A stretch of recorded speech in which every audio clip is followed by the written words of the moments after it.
گولی جب بندوق ان کو دی گئی تھی نا، جی تو حلف لیا گیا تھا کہ آپ نے اس قوم کا، اس قوم کے مستقبل کا اور اس قوم کے اثاثوں کا تحفظ کرنا ہے.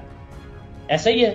جی جی جی لہذا یہ گولی جس قوم کے تحفظ کی قسم اٹھا کر ہم نے بندوق پکڑائی تھی، اس قوم پہ یہ بندوق چلانا حرام ہے، قطعاً حرام ہے. چلانے والا جہنمی ہے، اور وہ اللہ کا، اللہ کی مخلوق کا، اللہ کے ساتھ عہد کا مخالف ہے، عہد کو توڑنے والا ہے. جب انتشاری بھی بولے، انتشاری تو اصل انتشار کے بانی یہ ہیں، فاؤنڈر یہ ہیں.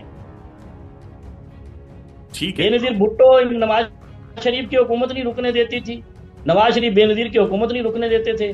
انہوں نے یہ فاؤنڈیشن بنائی ہے. بائیکاٹ تو ہوتا ہے، مظلوم ہمیشہ بائیکاٹ کرتا ہے، اور جس کی بات نہ مانی جائے وہ بائیکاٹ کرتا ہے. آپ کی بات آپ کا باس نہیں مانے، آپ ادارہ چھوڑ دیں گے، جی بائیکاٹ کر دیں گے اس کا. حضرت حسین رضی اللہ عنہ نے جد و جہد کی نا یزید کے خلاف، وہ نظام کی بہتری کے لیے کی تھی کہ یہ نظام صحیح نہیں چلا رہا ہے، یہ نظام میں ظلم راج کر رہا ہے.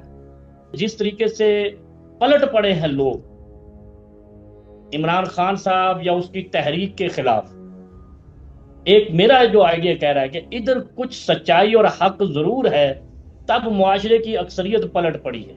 اب یہ اللہ کو کہاں کہاں انہوں نے فٹ کر لیا، اللہ معاف کر دے. ایسا نہیں ہے.